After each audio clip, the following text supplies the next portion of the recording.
What's up, everyone, and welcome to the Flagrant 2 podcast, analysis by assholes, public school quarter water commentary for your sports needs. I'm Andrew Schulz.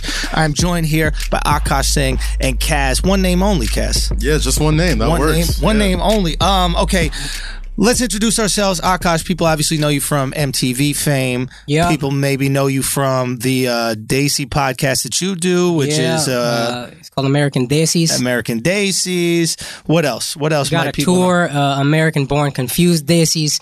It's 4 Indian comics that are all actually funny. A lot of Indian stuff going on. Actually funny. Right. So you rep hard, rep the Indian shit hard.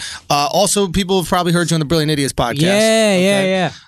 You are my best friend in comedy, one of my best friends in life. Likewise. And then we're also here with Kaz. Kaz, people know you. Bullshit. This is the international man of mystery right here, dude. That's right. Yeah, there's a lot of things going on with Kaz. We don't know what it is. He's at every major event. You know, you're like Worldwide West or whatever that guy is. Yo, you are. You were the Worldwide West. Hero, man. I bet he is. I see you trying to fill those shoes right there. I see this dude at every event in third row. I just want to be around and just have people like, yo, why is he always here? I never seen you with bad tickets. This is true. I'm not gonna go if it's a nosebleed seat. Like I'm not. I sound like a pure asshole, but it's definitely not. Like No, start it. We're analysis by assholes. Absolutely This is what we do. Jeez, this is gorgeous. So my name is Kaz. I am a founding partner of a touring party called Hennypalooza. Boom. And we tour the country, just giving away free liquor to friends. Tour the country, squirting Hennessy in thought mouths. Well, they aren't all thoughts, but like 85-90% of them are thoughts. Yes. The enjoyable ones to look at are the thoughts. I mean, the recent one that we all saw, obviously, was the girl that was leaning over the barricade to get the Hennessy. She falls over. You have zero reaction whatsoever about it. You didn't. I think you maybe moved your Jordan 7 or whatever it was, like slightly. You're like, I need to avoid her face. I had to move because, all right, so boom, right? The camera angle doesn't really catch how deep of a jump that would be for me to jump down and help her up. So I was like, there's no use for me to jump down there. And now we're both hurt. So I just motioned over to the security guard. I'm like, guard, please help this poor woman who fell on her face. And like nobody saw like there's like a step up part like when she fell. Yeah. So like her face hit like full steel first before she hit like that's so funny. Pavement. But she was good. She got up and she was straight. She went viral. She's too drunk to know. So, like that's the point. Like you drink enough Hennessy, like she probably doesn't even know. Like, everything's cool. I guarantee she probably doesn't even know that video exists. Yeah, she's golden. You just put on Bodak Yellow and then she's back to the party. That's how you recuperate, right? Nothing hurts when Bodak is on. Of course not. All right, so people know you obviously from Hennypalooza. They would probably know you maybe from Bleacher Report, maybe The Stashed, right? Yes. So you started this print magazine that was also an online magazine that was part of this marketing firm. Basically, you've been out there in the world. I've been around for a while. Okay, great on Twitter, by the way. I tweet a lot. Bro, it's not that you tweet a lot. Like, I don't know if you stay on the fucking Explore page or some shit, but like you find the weirdest things first. Yo. Like, you know everything. If I retweet some shit, it's probably because I saw. If I like got a comment to it, it's probably because I saw it come up on yours, and then I take that shit and act like I found it on Twitter. I gotta act like I gotta be honest, man. Like I have like a cheat code of friends that are just always. You're my cheat code. You are the Vasco da Gama of Twitter. You will find the weirdest shit. If Cash Me Outside Girl does anything, you get a notification. This is facts. This is facts, and this is probably the best compliment I've gotten about my Twitter account. Right. But it's I got a lot of friends that send me a lot of crazy stuff, and we all laugh at it together. So boom, it's perfect. I'm Andrew Schulz. Some of you guys probably know from the Brilliant Idiots podcast. We're doing this introduction because we don't know where you're fucking coming from, right? You could be coming from the Stash. You could be coming from the Hennypalooza world. You could be coming from American Daisies. You could be coming from the Indian world. You could be coming from Brilliant Idiots. So you might know me from Brilliant Idiots to do a podcast with Charlemagne the God. He's got a comedy special out. You'll need to peep it. Yeah, check that out right there. I caught that this weekend, by the way. It was hilarious. Appreciate you, man. 441. I put it right up on the YouTube channel, youtube.com/The Andrew Schulz. And it's the Brilliant Idiots YouTube as well, so you can find it right there. It's 441. I do 4 clubs, 4 different sets, one night. It's quick, 17 minutes. You just digest that, share it, do whatever you can. That'd be great. Besides that, I've done some TV stuff, obviously the MTV things, sitcoms here and there. Who gives a fuck? Point is, we want to talk sports, okay? We're just trying to qualify ourselves to you right now so we could be, pinnacle asshole as we'd like to be. Let's get into this Kyrie shit. Kyrie goes on First Take today. fantastic. Did you watch the whole interview, Cass? I got a good 30 minutes of it. It was 30 minutes? He was there for like a good minute, man. Like they had like commercial breaks and everything. Bro, like, I got 7 minutes. Yo, yeah, they I only saw used, clips. like, certain clips because it was boring as hell. Like he was just sitting there giving them nothing. Get a friend, dog. You come for an hour? Kyrie got no friends, bro. Dude, Kyrie's an enigma. First of all, his face is skinny. He looks like Slender Man. He needs that beard back, right? Because I don't know what's going on with Kaz's face right now. I was about to say, man, like, yo, this is why I keep my beard. I know what I look like underneath this beard. Bro, I look like I'm dying. Both of you. Yo. That's the man filter. Yeah. We might not put like little bunny ears or like dog mouth on us, but if we got a nice little beard, we got on my face all the time. Like that's why I never give girls that do Snapchat filters any shit because like I wear my Snapchat filter that's all you the in time. life, right? And that's what Kyrie looks like now. Kyrie looks like he's, he looks like the Manchurian Candidate, man. Bro, that's what you tweeted. I saw that tweet. Real talk. It is wild to see. But anyway, so he's on there acting super zen. He's not acting super zen, and I'm mad Bomani got to this first, but he's acting just like Kobe. Exactly. In the same way I think Kobe, before he won his own championships, used to sound a lot like Jordan.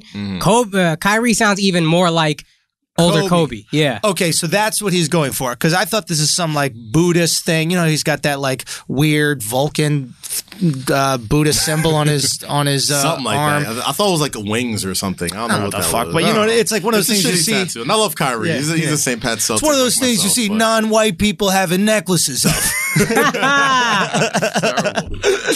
Nah, but Kyrie's like, I don't know what's kind of changed about him, but it feels like the way he was talking is like he knows something that we don't know. Yes. Like he definitely knows like some shit went down over that final series because like... Ooh, interesting. Oh, I didn't think about something went down. I don't know what it is, but like there was a marked change from...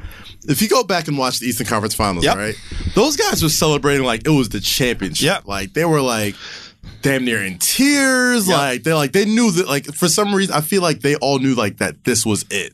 Like this is as good as it's gonna get. Yeah, because Golden State's waiting for him. Golden State, yeah, but at the same time it was more than that. And that's what I thought at first. I'm like, oh god, these guys, they know they're running into a buzzsaw when they go play against the Warriors. You saw camaraderie. There was camaraderie that you did not see. So the question is, where was Delonte West? Even did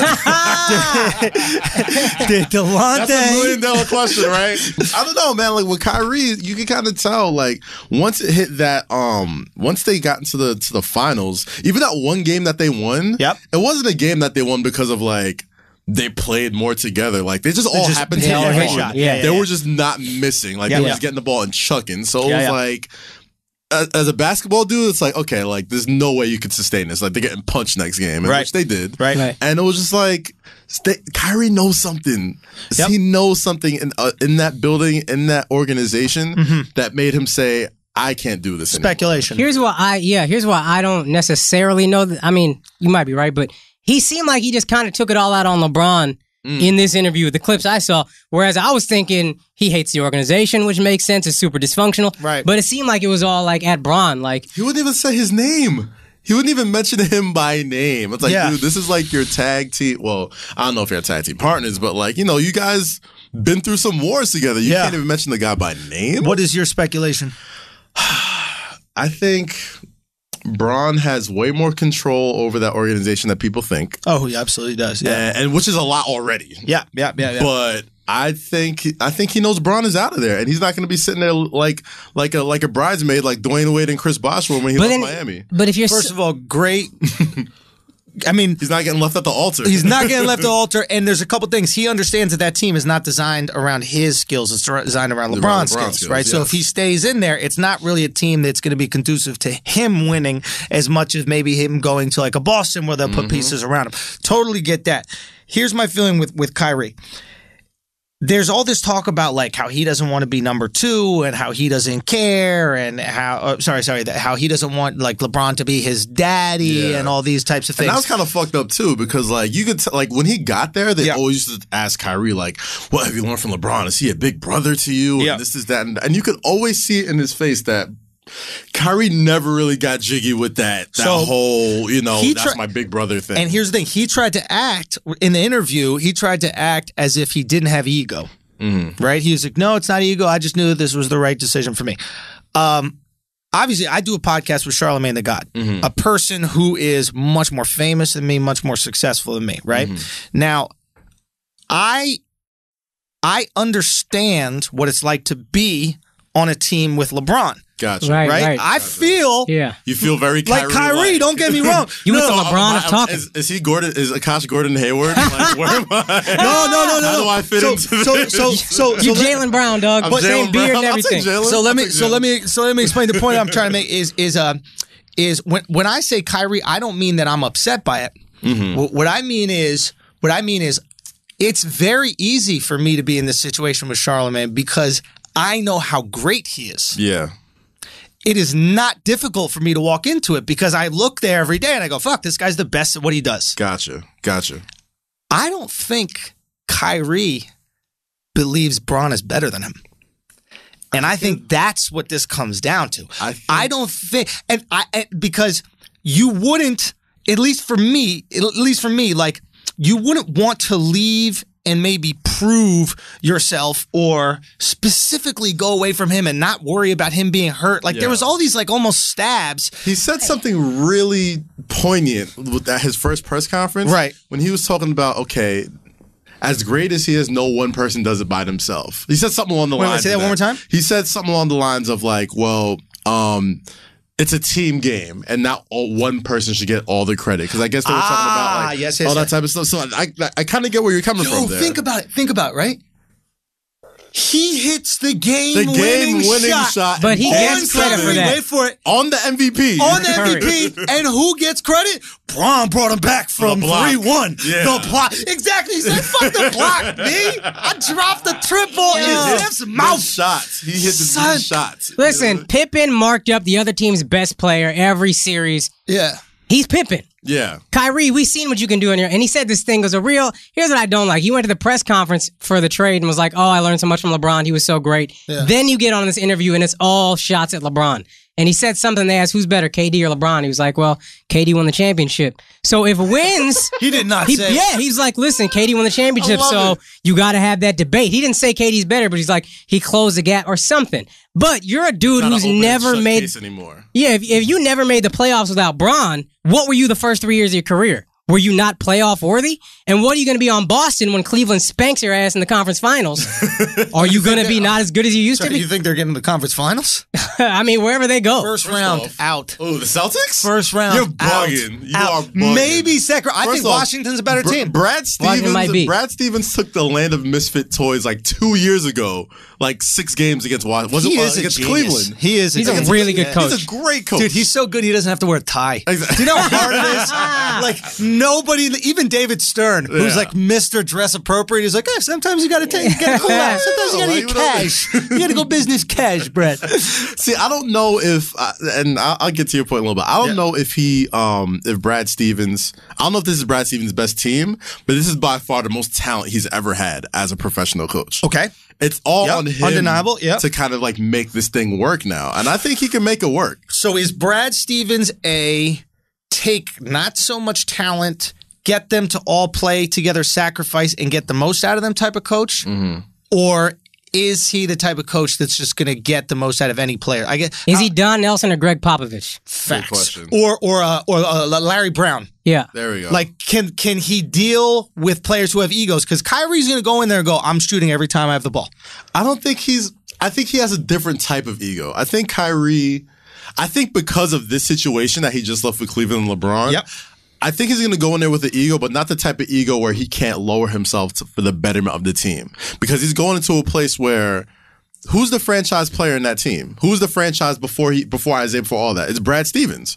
Brad Stevens is the guy who is arguably their best asset. You know what I mean? Yeah. So it's like he's not going to go in there. It's not like he's looking at Tyronn Lue or what's the guy, the foreign guy that was there before.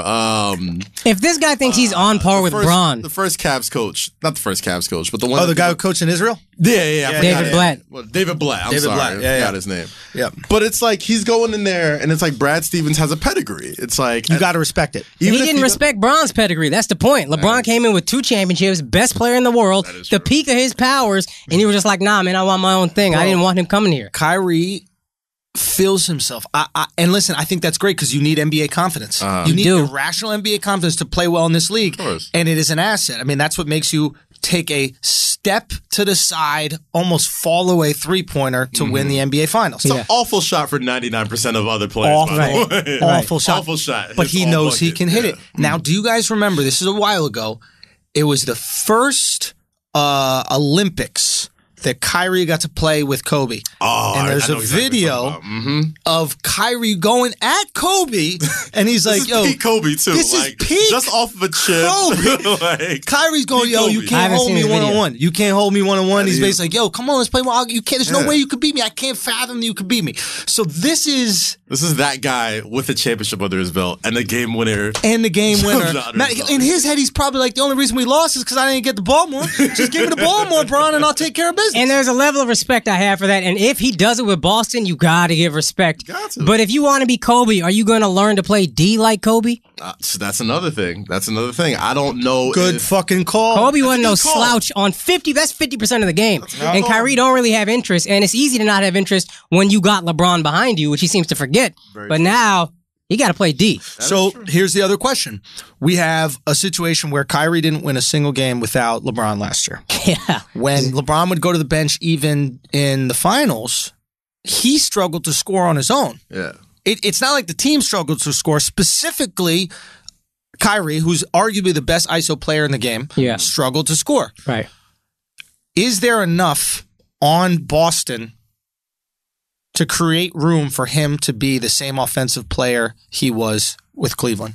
I think that I don't know if it's that close, but I do believe that scoring isn't the issue for him. Like I think Kyrie's going to get buckets. He'll get buckets anywhere. Okay. And Steven's going to figure out how to use him. Stevens has to figure out a way to make him more of a facilitator. He needs to make his options weapons. Like he needs to turn Gordon Hayward into a which he does. Yeah. He does say he has interest in. He said in this interview, I get to be point guard now. I couldn't do that before, which is another shot. But this is true. But let's keep it 100. I play point guard. I facilitate and I pass the ball because I can't finish like Kyrie. You know what I mean? Like, if I could finish, I ain't driving and kicking. Fuck a kick. I'm doing floaters all day. Gordon, get your own buckets. Get some hair gel, you bum. You look pretty over there. I'm gonna get these baskets. Horford, you're gonna average 10 more rebounds a game. That's it. Get my rebound. Put it back. That's your assist. Yo, good question you asked earlier though. Could they beat Washington? I've been thinking about that since you said it. Well, who'd Washington lose? What was the guy's name who I think is underrated? 3-guard. Was it Otto Porter? Otto. I think Otto's. No, I think they re-signed him. Oh, did they match it? Because he got an offer sheet from 2 places, right? Yeah, I think he got an offer sheet, but I'm not sure. But even with or without him, right? John Wall is probably the best. He can mark up Kyrie, I think. He's probably the longer, best. He's quick, fast. Absolutely. He just can't shoot. Physically wise, and he's getting there. He's not a Kyrie shooter. He's not a Steph shooter. Yeah. But you can't leave him open. Like, he'll hit it. Mid-range, he'll hit. Yeah. But he can take a guard out of their game. Bro, like, he can lock somebody up. And especially, like, going full speed, like him full speed ahead. Yeah. It's just unbelievable. The one thing I need to know about Kyrie though is like I need to know what the aha moment was for him.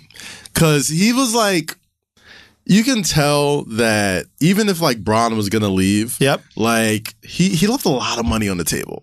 You know what I mean? Like he had to like forego like his trade kicker and like all this other stuff just to get away from this guy. You know what I mean? So he sacrificed he sacrificed a lot of money. He's getting away from the only franchise he's ever known. Okay. He's going back to the East Coast. Like, there had to be something that happened. I know. I got it. I know what it is. What was it? He likes ugly bitches. No place on the planet has uglier women than Boston. Uglier than San Francisco. I have two exes from Boston. The only place. 2 exes from Boston. I'm glad they're your exes. Yeah, I see why. They're exes. There's reason Drake said all my exes live in Texas, not Boston. Okay, but the other ugliest place in the world with women is San Francisco. Maybe he realizes, and this is a theory that I've had for a while, that in order to reach your maximum potential as an athlete, you need to be in a city with ugly women. That's why the Knicks are so awful, because there's no distraction. There's no distraction. Yeah. Patriots. That's true. Incredible. It's a city of champions, the Red Sox.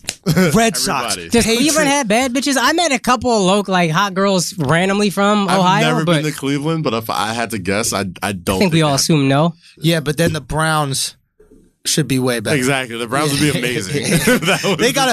They must have found a little town full of hot bitches. Indians won 22 straight. Yeah, ooh, this is true. They're on a roll. They're on a roll.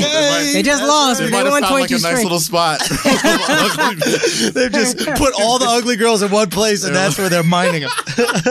Yo, here's something I read, though. I was reading Hoops Hype during the trade rumors, a dork, constantly on Hoops Hype. And they said it really bothered Kyrie that they never asked him about social issues. They only asked LeBron. Kyrie wants to be that public persona that people come to, and I think that's part of the reason he came to First Take and hung out for an hour like a fucking loser. I was about to say, that's one thing Bron, Kobe, these big superstar NBA guys have never done. I can't even remember the last time they had a really big athlete at the peak of their time on First Take. What was it, Richard Sherman? It's too thirsty. It was probably the last time they really had somebody when they still had Skip.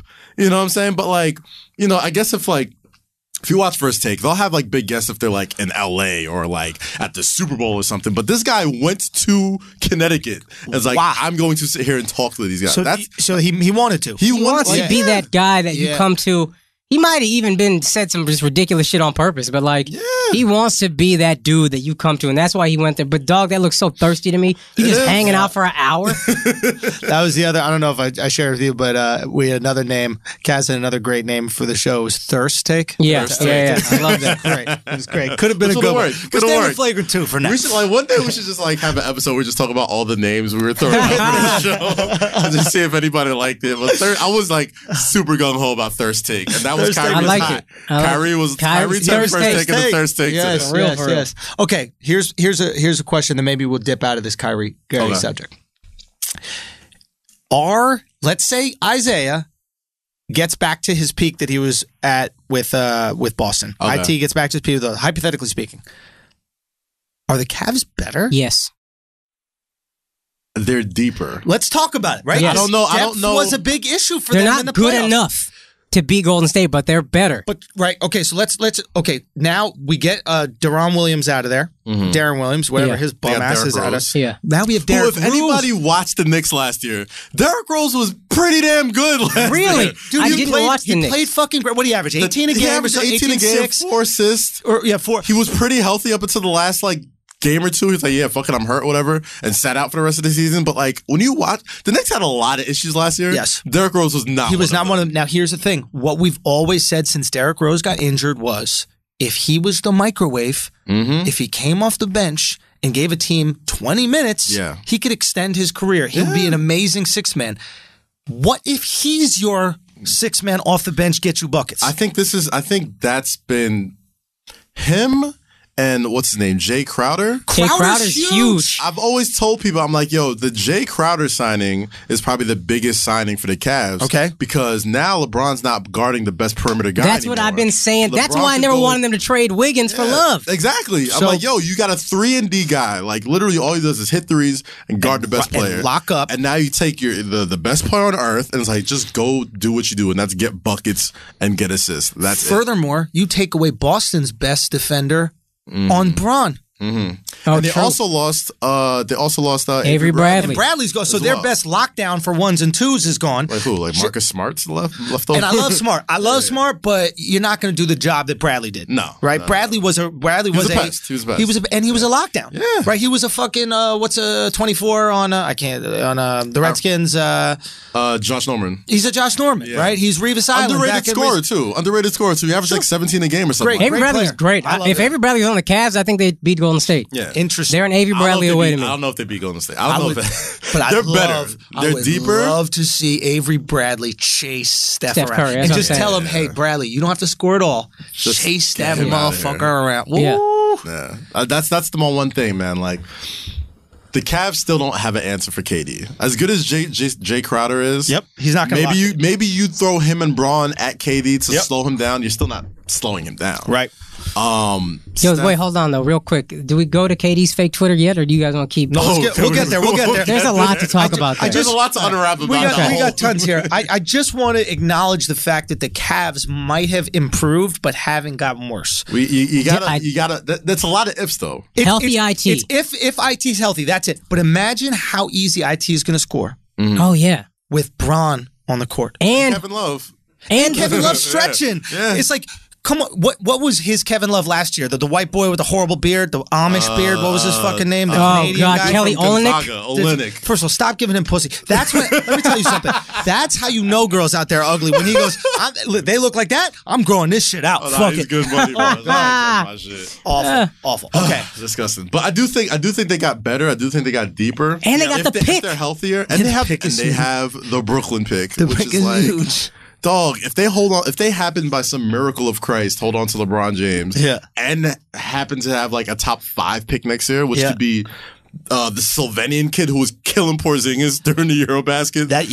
What's his name? Luka Doncic or whatever. Doncic? I forgot his name, but he was smoking and Porzingis gave it back to him too. But I'm like, this kid's like 17 years old. Like, Yep. You got him. You got Michael Porter Jr. coming out, who's like another like KD possibly. Like they got the dude from Duke, the kid that like skipped the year, or whatever. Yep. It's another deep draft. Yeah. So it's like you hold on to LeBron, you hold on to Isaiah Thomas, hold on to Derrick Rose, hold on to Kevin Love, hold on to Crowder.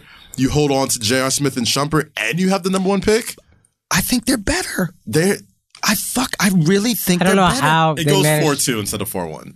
Boom. Okay. Right. Golden State's still the best. Yeah. Right. But I think it's arguably a more interesting finals. The one problem is IT's defense is even worse. Oh yeah, no, he's an absolute liability, doorknob. Like, and so is Derrick Rose. Derrick Rose ain't playing no fucking D. No, he's not. But I mean, you got Shumpert off the bench who could spell him for a little bit. But they're deep. They're very deep. Bron can rest a little bit more. He don't got to play fucking 38 minutes, 40 minutes. They also brought over a 3-and-D guy from Europe. What's his name? I can't remember. I forgot his name. They got this dude Ante Zizic in the trade. I hear decent things about. I heard decent, and then they brought over somebody whose name I can't remember from Europe though. He's supposed to play D2. And another thing that you spoke about with you thinking Kyrie doesn't think LeBron is as good as we think he is. Yeah. If you watch those workout videos and you see like the coded language that LeBron puts in a lot of these captions about him going harder than ever and having to prove himself and I don't know if it's self-doubt, but I think Bron even thinks a little bit like, yo, this has to be the season of my life. He's feeling his mortality, I think. He's feeling it knocking on his door. Like, obviously, I still think Bron has like a good like 3-4 years of being Bron in him. Right. But like he knows like he's not his Father Time's undefeated. He's not going to keep improving. No. Physically, it's going to start taking a toll. And what's very interesting about Bron is I think Bron has a lot of self-doubt. Yeah. And I think, just calling yourself king, right? It's like, you need that constant reassurance. It's constant reassurance. Yeah. Having that much control over a franchise, which I think economically he's worth. I think LeBron is the most underpaid player in sports. Oh, yeah. In team Absolutely. sports. And for anybody who's listening, the way that we make that argument is just what he brings to the value of a franchise. So if he's making $30 million a year, but the franchise... Not even just the franchise. The whole city almost died when he left. Yeah. So you could say that he's arguably worth $400 million a year or something like that, right? That being said, so I understand how you trade actual monetary value for power within the organization, but he does have a lot of yes men around. Phil even talked about this, and this is one of the reasons why his posse. He worded it. Phil worded it horrible. Wrong, but he wasn't wrong. That's what happened with Riley, right? Riley wasn't willing to relinquish all the power, and then he was like, "Hey, listen, I'm out. I'm not going to do this." And he deserves it. Don't get me wrong, he deserves it. But there might be something in LeBron that he doesn't. He needs the reassurance. I get it. I'm a stand-up. I get it. I need the reassurance. Yeah. True. I'm sure you might. But it's human though, and I feel like us talking about it right now. Yeah. I can already feel LeBron saying like, "How can you say this about LeBron? He's the king." I love LeBron. I love LeBron. Dog, he's the best. He's probably at worst the 3rd best basketball player I've ever seen in my life. Yeah. Right. Yeah. And he's been that. He's been being told he's the greatest thing since sliced bread since he was like 13 years old. Yep. Who's number 2? On a bad day, I won't say it, you might say Kobe, you might say Kareem, you might say, you know, a number of people. But I'm not. I said at Chris worst. Childs. He's LeBron is right now. If he stopped playing basketball right now, he's no lower than 5th ever to me. Without it, for me, without a doubt. Yeah, completely agree. 2 for me. That's what I'm saying. Like, to me, he's 2. I put him 2. I still can't. And it's close. I still can't give it to Jordan, but like I said, yo, if he would have pulled off last year, I'd put him over Jordan. I would have put him over. You kind of have to. Yeah. Because, and it's an argument that I'm sure we've made even on Brilliant Idiots or something like that, but like Jordan isn't punished for all the times he didn't even go to the finals. Yeah. LeBron is punished for when he lost. Yeah. In the finals. But losing before you get to the finals and losing in the finals, in my opinion, is the same thing. You still lost the championship that year. You didn't make it. There were teams that were better than you. Exactly. Is what I'm saying. But at the same time, a lot of people don't really credit LeBron for the caliber of teams that he's gone against in the finals. He's gone against a dynasty in the Spurs numerous times. Facts. He went against a young but like, oh my God, you had Kevin Durant, Russell Westbrook, and James Harden all on one team. Like, the only finals you can hold against him is against my Dallas Mavericks. Dallas, yeah. Only that's the one. That's the only one they got. Can't do it. Yeah. He shit the bed. That was the one and only finals he completely shit the bed. Yep. And, you know, he came back the next year and did what he had to do. But, like, you know, Jordan played against what? Like, an old Lakers team? Okay. For the finals, like, wasn't it Showtime no more? It was like fucking matinee. It was almost getting out. Getting out of the East was almost more difficult. Yeah. Except the Suns. The Knicks and the Celtics were like the two and the Knicks, Celtics, and Boston, Detroit Pistons. Those teams were a lot better than those Western Conference teams. They were better than those Supersonics teams. Yep. The East used to be what the West is now. Yeah, exactly. Right. It was murderer's row, and once you got through the Eastern Conference playoffs. You know, it was, I wouldn't say smooth sailing, but it's like you could handle Byron Russell. Also, we forget how much LeBron's teams have sucked before recently. This is true. And I think that's a big reason he was like, yo, fuck this. I'm taking control of everything. I'm moving every piece. I'm going to Miami. I'm coming back to Cleveland when they're ready. Yeah. Someone said something in a post-game interview after one of the games in the playoffs where they said something like, last year in the finals, you didn't have much, or like 2 years ago in the finals, you didn't have much support. And then LeBron was like, you mean the first 8 years of my career I didn't have much support? Something like that. And it was just like, I think he's done with that. He's done with that shit because like he was putting up, God, man. Boobie Gibson is your third best player? His second option, his second scoring option was just a spot up undersized shooting guard. Yeah. Like, that was it. And the old Zydrunas Ilgauskas who couldn't even get up the floor like 4 or 5. And LeBron loves Zydrunas because that's how bad that team was. And he looked at Zydrunas like, that's my guy. And he won like 66 games with that team too. But I think Bron is one of those guys who realizes what he needs emotionally in terms of support. Like I think LeBron is a truly brilliant guy in that he knows that he has these voids of security. So he knows he has to fill them to operate at the highest athletic level. And if that means bringing James Jones around, do you know what I mean? Or that means bringing Birdman, who has the best job in pro sports, by the way. Unbelievable James Jones, he's the human cigar. He goes wherever LeBron goes. They only bust him out when it's time to win, and he just hits a couple threes. Human cigar is so funny. Human cigar is so funny. Yeah. But like LeBron, I don't think LeBron's one of those type of players that could play with people he doesn't like. That's why they had to get Kyrie out of there. Like, interesting. If I'm a GM, I'm like, no, we just went to 2-3 straight finals. You're staying, or you're gonna fix it, and you're gonna like it. If I'm the GM, right? But obviously, LeBron has way more power than any average player, than any average GM, than any average coach. Right. So, like, if LeBron doesn't like you, like, since when? Since his first year in Miami. When has he not played with people that he doesn't like? Right. You know what I mean? He's gotten to pick his teammates. And he should. His coaches, as he should. As he should. You can earn it. So, Some of these guys earn it. I think there's a small part of me, like, the more I'm running it through my head, there's a small part of me that thinks he might be a better fit with Isaiah Thomas than with Kyrie Irving. Oh, I think he will be. Well, if Isaiah's healthy. The one knock on Isaiah is that his teammates hate him. Yeah. Really? No matter where he goes. That's the argument. Now, I think that changes when you're on a team. I think his teammates hate him. I think that's a strong statement. I didn't know that. That's a strong statement. Annoys his teammates or he doesn't get along with his teammate. That was that was what I heard the initial problem was. I think it was in Phoenix and then Sacramento. I did hear about that. Not so much in Boston, but I definitely heard that in Phoenix. Fair. Back in Phoenix and then Sac. But So that's I guess what the issue is, and I don't blame Boston for making the trade, but I think there's something different about playing with LeBron. I think you have so much awe and respect for LeBron as a player that you'll check your ego. Yeah, Kyrie's the one guy who hasn't checked his ego for LeBron. Exactly, but I think IT will check. Yeah. His kids love him. His kids love him. When he went to the game, when he went to the when they had the playoffs, like his kids are running to LeBron James, and LeBron's like playing with his kids at half court. I'm like, oh, this is. He knows what's up. He was setting it up. Yeah, He was setting it up. planting them seeds, man. I like these kids. I want to see what the finals look like. And that's why I was saying, I'm like, there's a small part of me that thinks, like.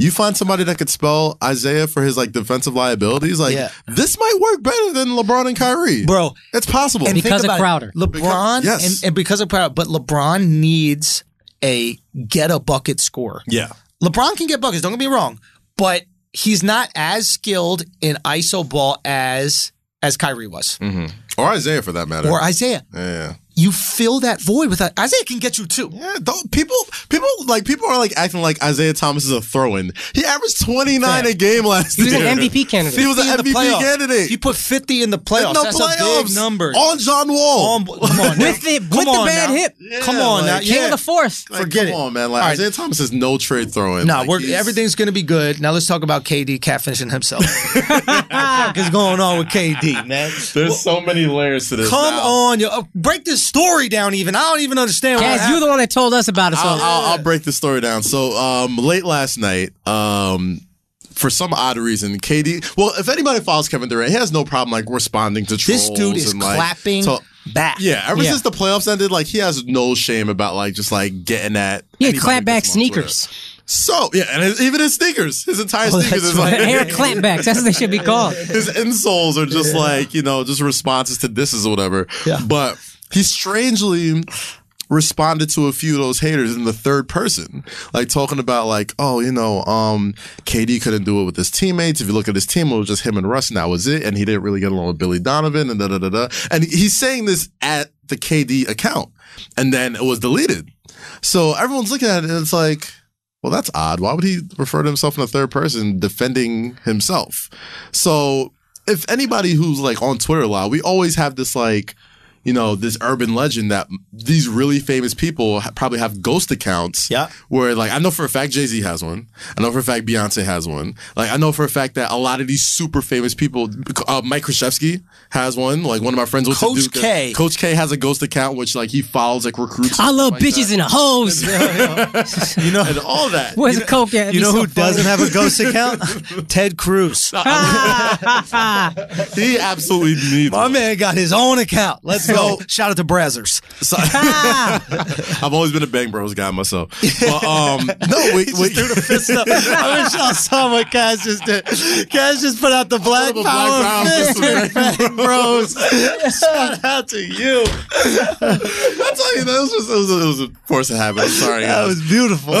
Yeah, but anyway, so it got people thinking like, oh, KD most likely has an account that he responds to trolls with. So the crack staff on NBA Twitter and Reddit start like looking, and apparently they find the actual account. They found the one on Instagram. They haven't found the one on Twitter.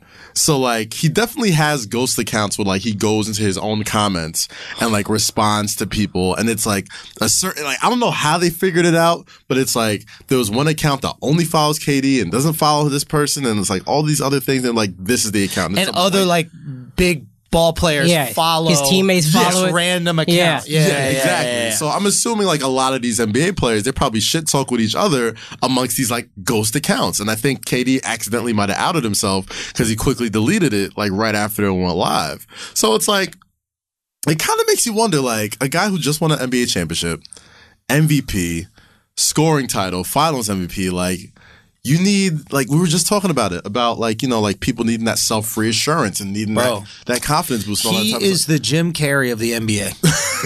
This dude is miserable. Have you seen Jim Carrey recently? Yes, I have. Like Jim Carrey's having a meltdown. This guy's he might commit suicide. I know it sounds fucked up. I hope he doesn't either, but I was thinking about that too. I was watching that. And I was like, yo, like, are we sure Jim Carrey's all right? And cats are giving him all this credit. Like, cats are like, yo, Jim Carrey's the realest. He did I'm like, he did a fucked up interview where he like, bitch, like, life is meaningless. There's no point of this. We're just a collection of atoms, this, that, the other. And a lot of people are like, yo, he's so real. But what that says to me really is that he's deeply depressed. Yeah, he needs help. And he needs help. He really needs help finding purpose in his life. He as his career is maybe winded down and he doesn't have these. It's gonna be Kyrie in 2 years. No, it might be. It might be. And you think KD is like the Jim Carrey basketball version? Well, of this? if winning I think what happens is like, and this happens to a lot of famous people, is you think that once you're successful, once you have money, and once you have fame, you'll finally be happy. Mm-hmm. And then you become successful, have money, have fame, win a championship, and you're still like, this is it. Miserable. You're still responding to people on Twitter. You still have fake Instagram accounts. That's gotta be the most depressed thing ever. Even if you look at him, even if you looked at KD like right when he won the title, you don't look happy. He did not look happy at all. I couldn't bring myself to watch it. He was just like, he just like shrugged with the trophy. He's like, yeah, this is it. Like, you know, like, and I was watching. I'm like, I think deep down inside, like, he's happy he got it, but like, he knows it. He knows it's not the same. It wouldn't have felt as good if he didn't get it with the Thunder. And I think deep down inside, he knew it, and he thought that just by getting it, that he would automatically get this. Like, you've seen people when they first won their first NBA championship, they're crying, they're jumping, they're hugging people, like even Braun, like perfect example. When Braun won his first title in Miami, he was happy. He's joyous. He was joyous. When he won in Cleveland. When he won in Cleveland, yeah. Oh my God, waterworks. Like I thought he could have retired after that. Right. Like happy. Yeah. You know what I'm saying? So like I think deep down inside, like I think he's still searching for this like validation of being, you know, and I've known, followed, even played against KD since like I was in like high school. Really? And yeah, like when I had a game in my senior year of high school. He was a junior. He played for Oak Hill Academy. Yep. And he was going up against a kid on our team named Derek Character, who at that point was the number one player in the country. Right. So, and KD was not even ranked at the time. It was Derek Character, it was Greg Oden, and a bunch of other people, right? So after this game, it's our first game at ESPN, KD goes off, smokes us by like 40 points. He goes from like kind of like in the middle to the number 2 player in the country. But like everywhere he went, he's always been number 2. Like he never could have knocked Greg Oden off the top spot for the high school rankings. Couldn't knock him off the NBA draft rankings. Couldn't knock Braun off when when Greg Oden fell off. It was like, okay, KD's the guy now. And it's like, okay, now here's LeBron James, who's like in your way. And he's always and he said it in the Sports Illustrated interview. He's like, yo, I was just tired of being number 2. And I think even a small part of him leaving Oklahoma City was him noticing that he was still kind of number 2 in Oklahoma City. He's beta. Like, yeah, like he's not the alpha. But he was not the alpha at beta. So you went to Steph Curry's team where he's got back-to-back MVPs and a ship? You thought you'd be the alpha there? I think he made a decision between being beta and not winning a championship and being beta and winning a championship. But I think deep down, Russ is an alpha. Yeah. He is an alpha amongst alphas. You put him with lions and he will be the strongest one. He'll come out the forest. The lions are going to follow him. Yeah. It's going to be like that scene in the new Jurassic Park where the raptors are following around Chris Pratt in a fucking motorcycle. They think he's a raptor, I'm the alpha. Whatever like that, right? Yeah. But I think KD is a incredible scorer. So we assume he has an alpha mentality, but he's not built the same way alphas are built. Mm-mm. Like I think KD would play great with a Chris Paul, like an alpha distributor. Chris is an alpha, but he don't want to score.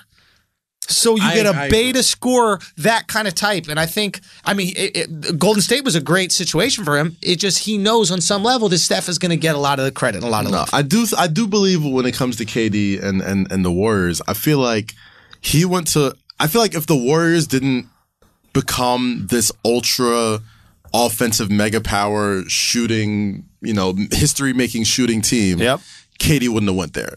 Because it's like, I don't have to be the alpha here, and I could still be the alpha on paper. Yeah. You know what I mean? Yep. Like, he's literally he's the cheat code. Like, everybody in that starting 5 could shoot except for a center. And he's 6'10", and you could put him at center. Easy.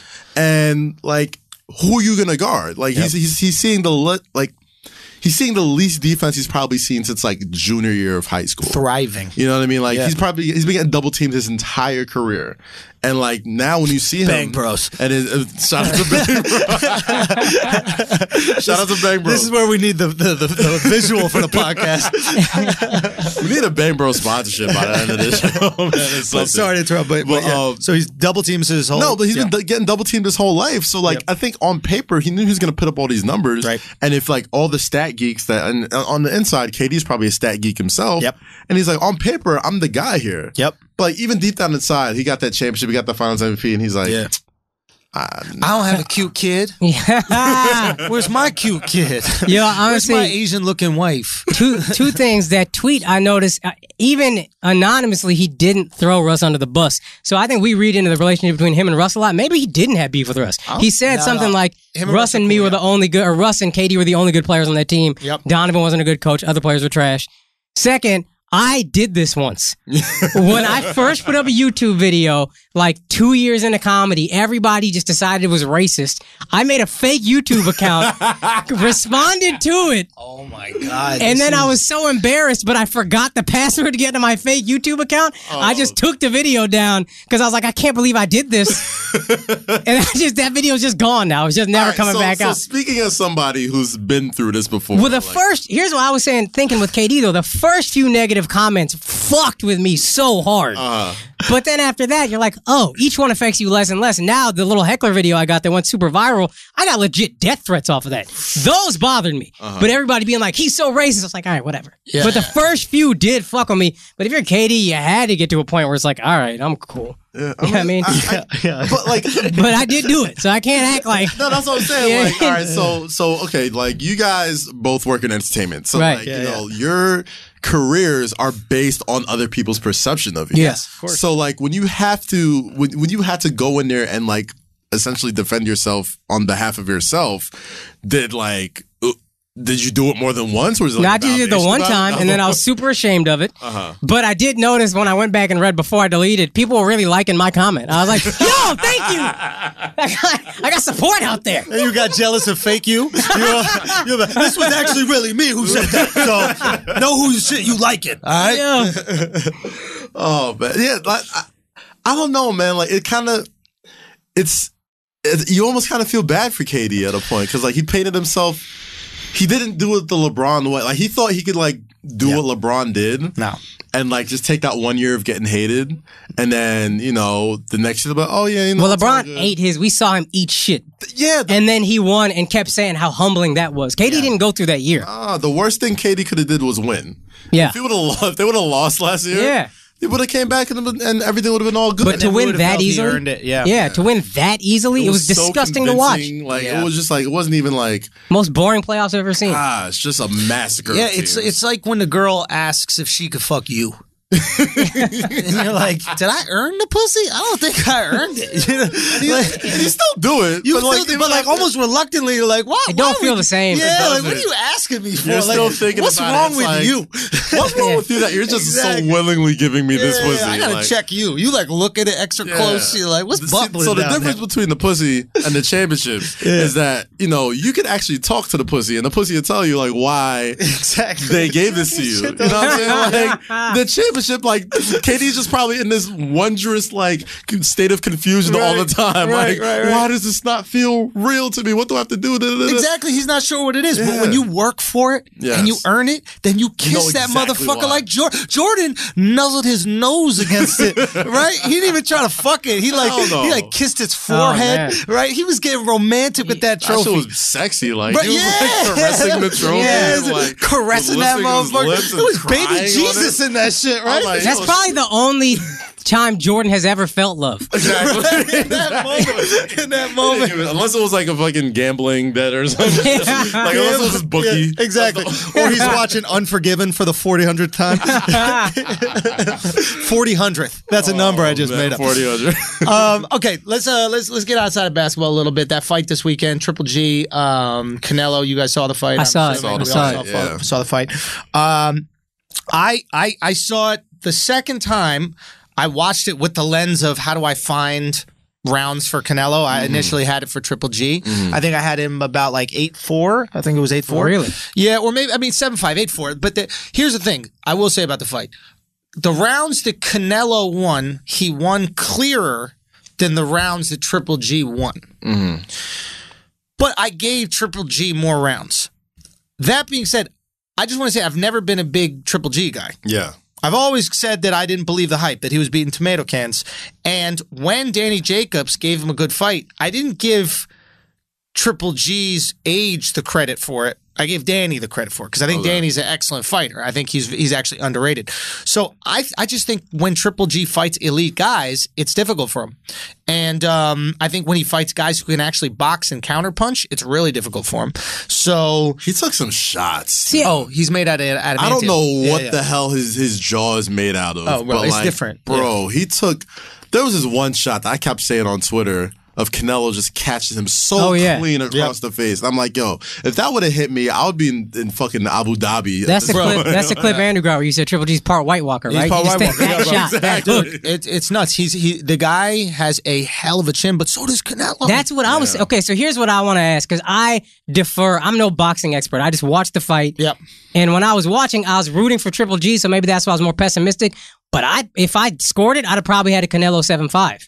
Whoa! Now I'm not an expert, so maybe I'm a complete idiot, and that's cool. I'll put that out there. But I felt like Triple G. Everybody talked about this dude is just destructive as fuck. Yeah, that's what I was He kept hitting Canelo. Canelo didn't seem affected by Triple G shots the same way Triple G didn't seem affected. And I thought Canelo was countering better. I thought he was quicker. I thought he looked more spry. Definitely was quicker. He's definitely more. He's actually the better fighter. Yeah, that's kind of what I thought. So, yeah, he is the more gifted fighter, and he's actually better, but there's this thing with fighting, which is, can you take a punch and punching power? Yeah. And those things come into account. If this was basketball where there's rules that you can't hurt people and foul, then Canelo beats him. If it's just scoring, Canelo beats him easy. But it's not. There's will and heart. And when Canelo realized that he couldn't hurt him, he started to conserve his energy. If you notice, I think it's around the 4th round. Canelo hit this guy clean, and he just walked through it. Triple G just walked through it. And that moment, he goes, okay, I can't knock him out. Yeah. I'm hitting him with my best shit early in the fight. I can't knock him out. I'm going to have to ride this out. And that's when he started going on the ropes. And once he started going to ropes, he started losing rounds. I think if there's a rematch, if he stays off the ropes, he beats Triple G. Well, there's got to be a rematch now. Especially after this whole thing. But it's like, that's the one thing... And we go back and forth about this a lot. Like, I'm the same way as you. Like, I'm not like the most, knowledgeable boxing fan, but I know fighting. Like, I know, like, if I'm watching two people outside fighting, like, I'm like, okay, this guy's winning. Yeah. Right. You know? Right. Who would I rather be? That's all you need to ask yourself. Exactly. Like, who's gonna look okay tomorrow morning? You know what I mean? Like, that's all I can score boxing on. Right. Like, if you're hitting me with all these body shots that I'm not noticing, that's not really like showing up as well. So I'm like, I'm all right, as long as you don't hit me in the face, don't knock my tooth out, and break my nose. Bang. Cool. But that's the one thing about boxing, and that's why so many people get turned to UFC, is that, like, most UFC fights, most MMA fights, somebody's not going in there the same that they looked. Facts. Like, with boxing, I don't know if it's because of the gloves or the way it's scored, or like you just said, like, that never entered my mind. Like, I'm always thinking when people are punching, they're trying to knock you out. Like, no, they could hit for points, for scoring, for all that type of stuff. They could take some off it just so they can conserve energy. Whereas, like, it seems like in MMA, some people, they just empty the tank. Like, once they got you on the ropes, they just go. Yeah. So it's like, I don't know, like, as a fan of the sport, not as a knowledgeable casual fan. as a casual fan, I'm like, why would I want to watch that again? Yeah, interesting. Like, yeah, I like can the see whole Teddy Atlas rant afterwards. I'm like, that's exactly how I feel. I think this is going to get less ratings. I think if someone won, it would have got higher ratings for the rematch. There'd have been a rematch, and if with a draw, I'm not paying for it for sure. There's no vested to me. Yep. There's no vested interest in a guy. You know what I mean? Like, the only thing I thought, like, if I'm watching the Canelo versus Scrub fight, I'm like, okay, I heard of Canelo, I'll go watch him. If it's Triple G versus some guy, okay, Triple G, I'll watch him. Yeah. But now they're both fighting each other. They both fought. It was a draw over some shoddy scoring. And it's like, I feel like I would be more inclined. Like, perfect example, Mayweather-McGregor fight, a clown show. But as a fan of chaos, I'm going in there wanting to see McGregor. I saw punches. I saw punches. Damage. I saw action. I saw somebody win and somebody lose. Loved it. Awesome. This fight should have capitalized on it. I completely agree. Here's the thing about this fight. Mexicans... This is going to go left so quickly. No. This is Mexicans, that's like a boxing style. Run the boxing game. Gotcha. Without Mexico, there's no boxing. Okay. Right? Without Mexico, all we'd have is MMA. Right? Okay, so if there's and here's the other thing about Mexicans. Mexicans don't care about record. Mexicans are like wrestling fans. Gotcha. You know what I mean? Like John Cena got fans no matter if he wins or loses. Yeah, you know what I mean? That's how they feel about their guy. So whoever their guy is, and right now it's Canelo, he could lose 40 fights in a row. As long as he's fighting for the champ, they go in there, they're going to drink Tecate, they're going to put Tapatio inside tacos, and they're going to eat that, and they're going to watch this fucking boxing match. And they're the best boxing fans in the world because of it, right? They're diehard.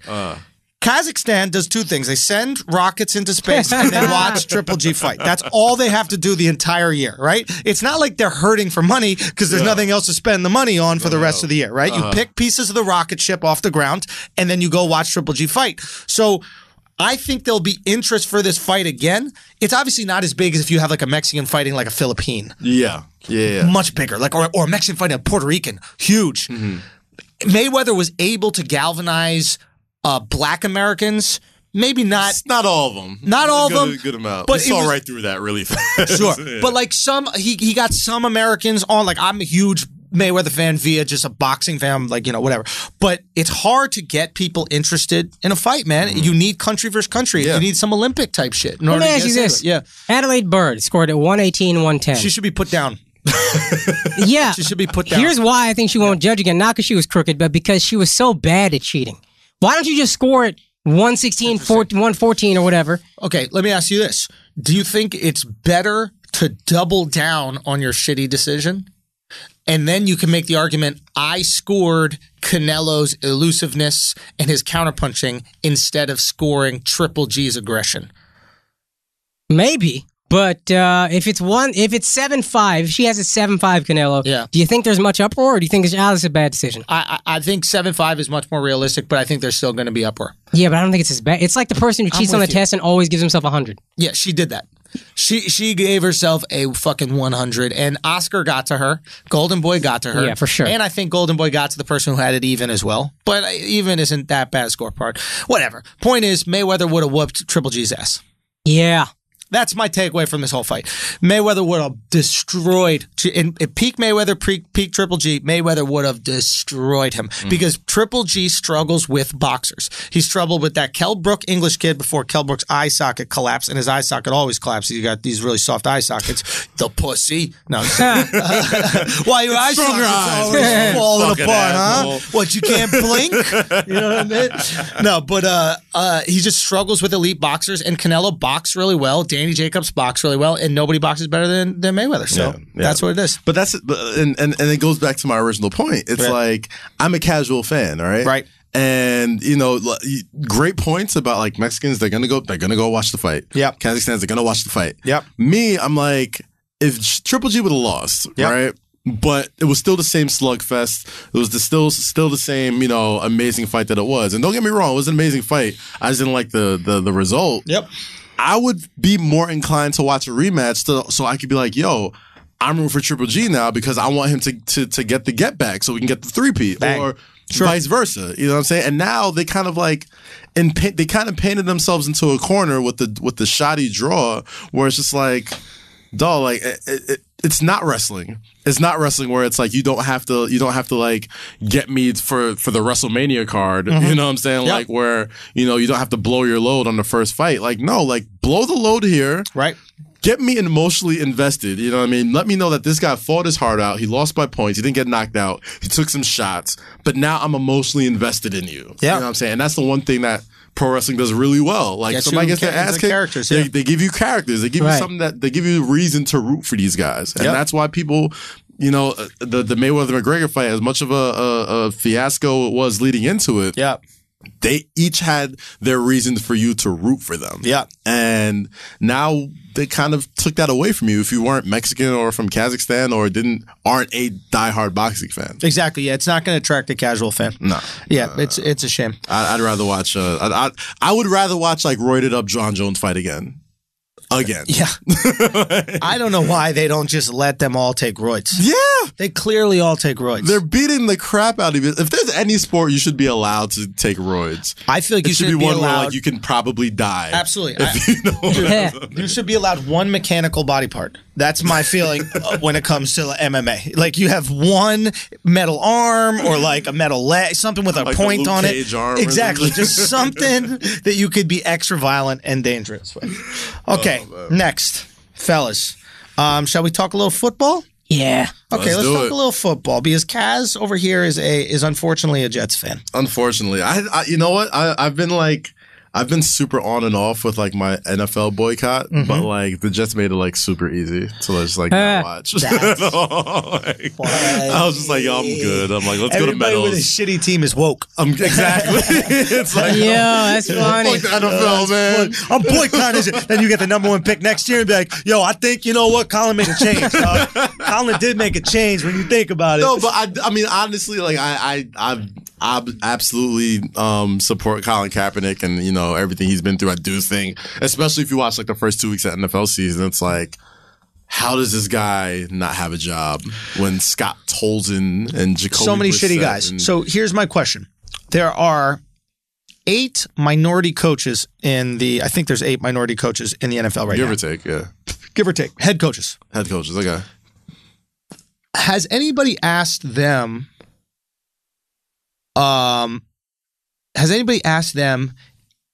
if they feel pressure, one, to look at Colin, or have they been pressured by the organization? Obviously, they wouldn't say yes or no, but not to pick him up.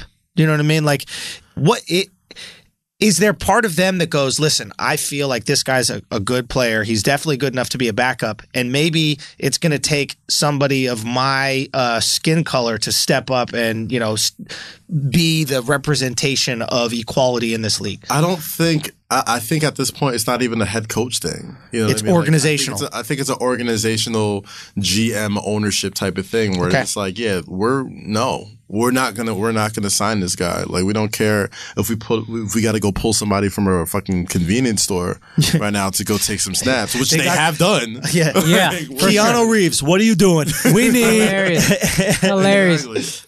Now Johnny Utah. Wait, what was his character in Point Break? Point Break. It was Johnny Utah. Right? I think so. I was thinking of that the is a replacements. throwback.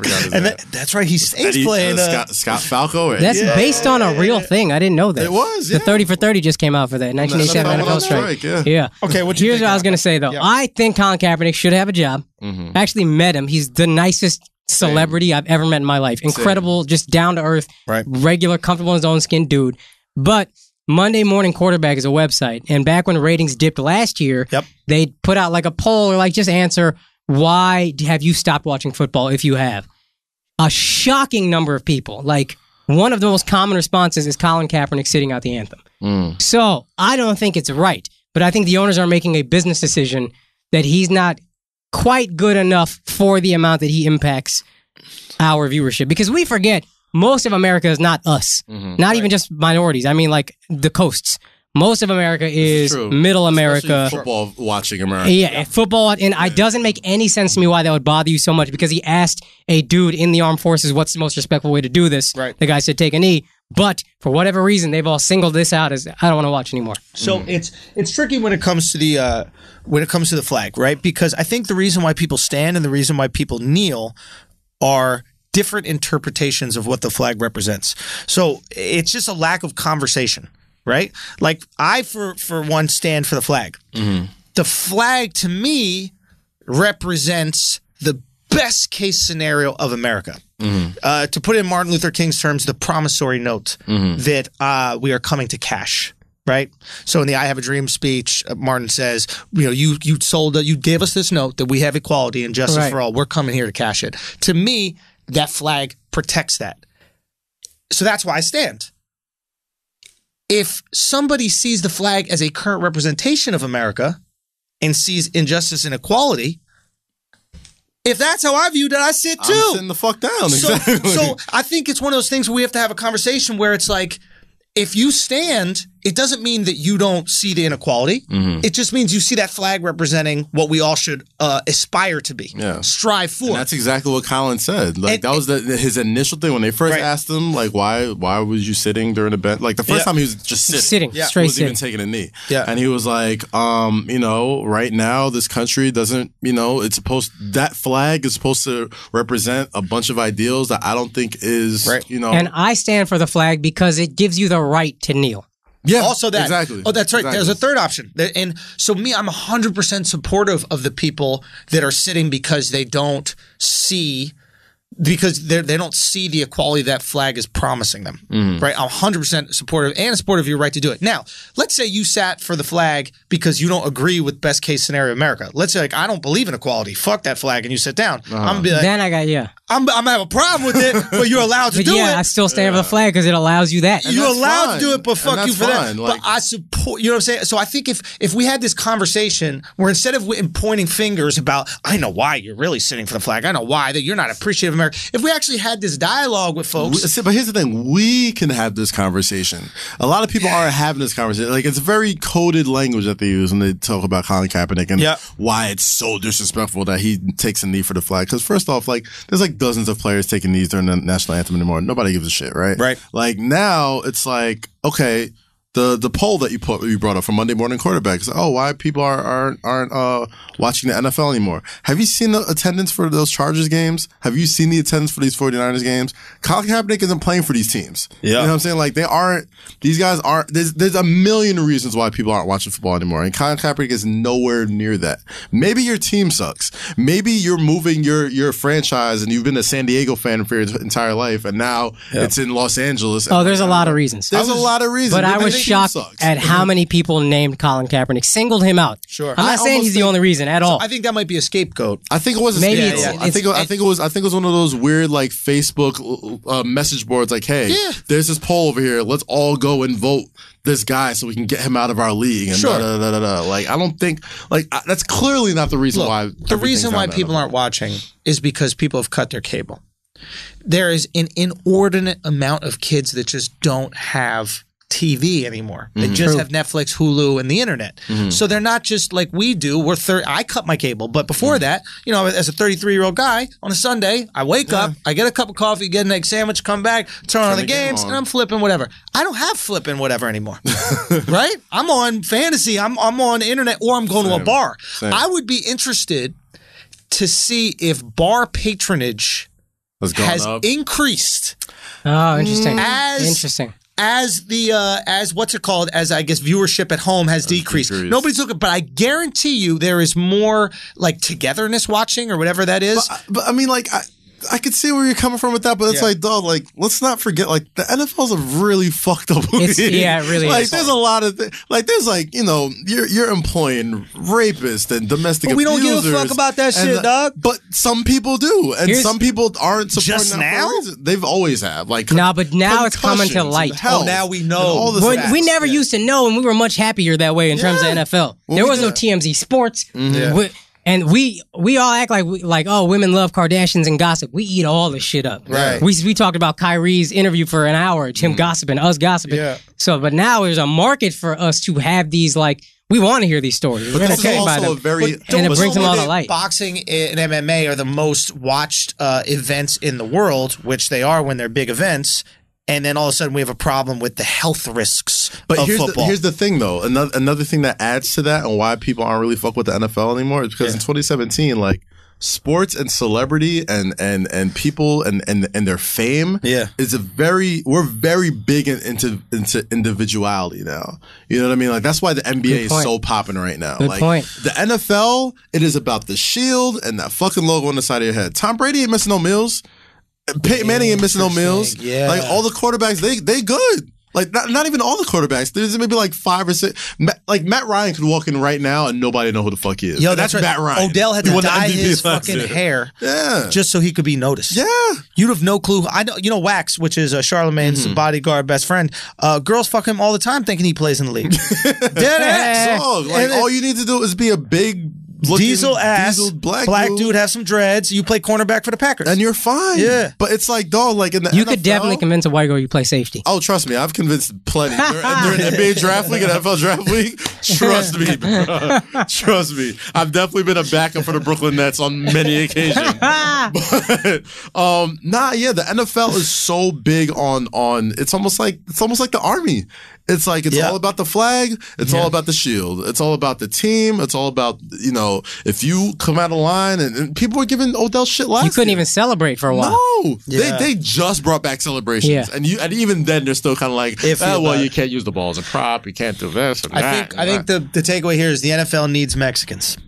And if they had a Mexican fan base, dude, forget those Chargers games would be sold. They're thinking about opening a team or like starting a team in Mexico City. Do that shit. There was a study that I read that was saying get your steroids over the counter. Not the shit would be beautiful. If San Diego moves south to Tijuana instead of north to LA, LA don't care about pro football. Tijuana would give a fuck. There's certain adult leagues around the country that play football with no helmet and no pads. Well, and allegedly, it's safer. It's safer. So here's a combo I want to have. Right? What does the NFL do? Because it has a decision, right? Watch its game essentially become unplayable, which is in the next 30 years if concussions continue I think to less go than like that. this. Yeah, it might be less than that. Maybe 20 even, right? Yeah. So it will become unplayable, and eventually parents just won't let their kids play, and they'll just have nobody left to actually play the sport. Or they can find a healthier way to do it. And I know it sounds shocking to people maybe listening to this right now, but the safest way to play football no pads. Is no pads because the padding is the weapon. Yeah. You don't run head first into anything without a helmet on. But the second you put a helmet, have you ever worn a helmet just for fun? No. I put a helmet on just for fun. All you want to do is headbutt people. Like your head is protected. You just want to go to your friends and just slam them, smash walls. You become a hammer once you have a helmet on. Right. Yeah. But the guy, I forget his name, the guy that Will Smith played in the movie who's like the CTE guy. Yeah. Concussion. Actually, you can do the accent perfectly. Bro, we're not going to do that. I first off, when we did Brilliant Idiots, I screwed up my Nigerian accent last time and I got shit for it. No, you can't put a dude on the spot to do his accent. The Nigerian community came after you for it? They came after me hard. Bro. Because I said something about, there's royal figureheads in Nigeria, which there is. Right. But people were like, they don't have any power. How are you going to say that? You're not even from that. I'm like, all right, bro. Like, you get what I fucking meant when I said it. Right? So you're not paying me in that real quick tangent. I just want to say, I later that night after the episode, if you guys haven't listened to the episode, we did an episode, the three of us on Brilliant Idiots, which was the impetus for this podcast right here. But I bumped into a buddy of mine, and you had been talking about your parents threatening to send you back to Nigeria, right? And the effects of this. And I bumped into my boy OJ. Shout out to OJ. OJ, incredibly successful dude. He's worked in, just wildly successful in America. When he was 9 years old or something like that, 11 years, I forget what it was, he forgot to come, he came back to home late. Right? I know exactly where this is going. Okay. He came back home late. He didn't tell his mom, right? Right. His mom said, get in the car. He goes, where are you taking me? She goes, get in the car. She took him to the police.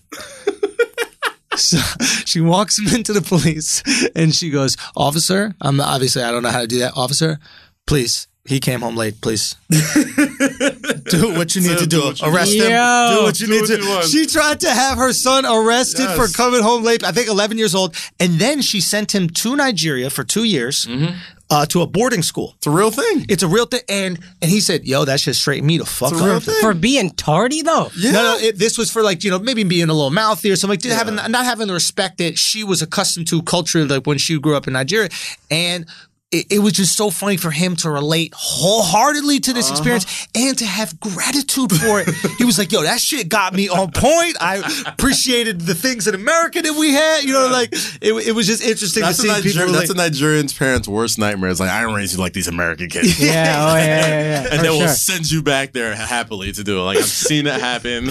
I'm good. So concussion. So that doctor said there are 4 sports to stay away from.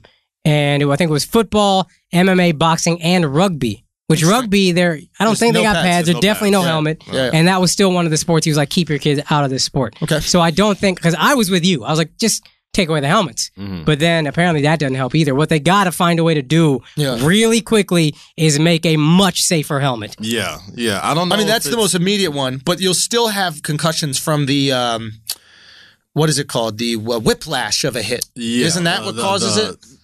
From what I understand, it's a lot of the micro hits, like linemen, over and over, the small repeated ones. Yeah, it's like boxing. Right? That's why boxing is worse than MMA. It's constant pounding on your head throughout a fight instead of one big punch knocks you out. Right. Like if you ever notice, like a lot of the people who like either die of CTE or like have lingering effects, they're linemen because like every play, like clash, headbutt, clash, headbutt, clash. And you know what I mean? At a certain point, maybe people are already asking, but I don't hear it a lot. At a certain point, we're going to ask ourselves, are football players just violent, abusive, murderous, whatever, or is CTE making them this way? I think CTE is making them this way. Because there's a lot of and I get it's a violent game, but it seems disproportionately like football players tend to be really violent and just in trouble in general off the field. I mean, I don't think it's interesting. I don't know if the CTE is like what's making them this way, but I mean, you got to think about it like this. A lot of guys that make it to the NFL, they've been violent football playing guys for what? Since they were like teenagers, since they were kids. Is there a discrepancy? So I don't think it helps. Like, no, fast forwards the you're rewarded violent process. You're rewarded for the violence, right? A big hit, you get a clap on the back. I mean, at the end of the day, we're creatures of habit. Right, we have a reward system that if you tap into, we'll continue to do it. Right, if I do well in school, my parents reward me. I want to do well in school more. Exactly. Right, so the same thing goes with football. I wonder if there's a discrepancy between offensive players and defensive players. Are defensive players more violent off the field? Right, like are they beating their wives more? Like are they? You know what it is? I think. I mean, gosh, if you think about it. The last couple of really big domestic violence cases were what? From running backs. Yeah. You know what I'm saying? And they're kind of physical like a defensive player. That's right. It's not like you ain't seeing Tom Brady beating up on his wife. You ain't seeing Ryan Fitzpatrick go nuts on nobody. But Dak Prescott is an angel. Dak Prescott's an amazing model citizen in the community. Yeah. But I mean, I'm not sure if it's like offense, defense, but it's definitely, I absolutely do believe it's the physicality of the position. Yeah. That is definitely helping to fast forward what is happening because wide receivers don't really get into a lot of trouble like that, except like they're divas, maybe. Yeah. Divas, that's it. You're going to be sassy. They ain't slapping nobody around. No. You don't see it with cornerbacks a lot. No, cornerbacks chilling. Cornerback will shoot up a strip linebacker. Club. They might shoot themselves in the leg. That's it. Maybe. Shoot yourself in the foot. Yeah. They hate themselves. Exactly. But I mean, I don't know. I don't see a lot of defensive players, a lot of linemen, a lot of running backs. Like their games are built on violence. They're built on action and hitting and being strong and all that type of stuff. So I don't know. I don't know if there's a correlation for like position or anything like that. But I mean, they are. Those are positions where you use your head a lot to hit. Yeah, exactly. As a spear. Yeah, Jovan Belcher, whatever, the Kansas City linebacker, I think he was, killed his wife and killed himself. Yeah. Junior Seau shot himself. Yeah. Linebackers, you're using your head a lot. Yeah. It's. Got serious. It is very serious. But serious. I don't know. I always think of like anytime I think of CTE, I think of like the Chris Benoit stuff where it's like in wrestling you see it. His finishing move was a diving headbutt. Like he would jump off the top rope and headbutt people from the top rope. Yeah. So you're doing that thing hundreds of nights throughout the year. Of course your brain's going to turn to mush. Of course you're going to kill your wife and kill yourself because you're developing Alzheimer's, you're developing CTE, developing all these things because of repeated trauma to your head. And that's just your finishing move. That has nothing to do with like, a guy coming and smashing a chair over your head or getting slapped around or falling on the back of your neck and all this other stuff. So it's like... Does it affect the way you watch though? Oh, pro wrestling? I mean, like they've definitely gotten a lot safer. Like they don't take like unprotected chair shots to the head anymore. It's a hand up. They put a hand up, or you just hit them in the back or something. Right. They don't really do a lot of like, they will like to advance a story more. Like if somebody gets hit square in the head, it's like a big deal, and they're like, oh my god, they took an unprotected headshot. So like it's not like back in the day where they were just doing like 5 times a week. But is it? Because here's why I'm asking. Because I'm watching the Cowboy game yesterday, born and raised in Dallas. Horrible game. But Nolan Carroll, the cornerback, got hit by Sean Lee, a linebacker, his own teammate, in the head, went down.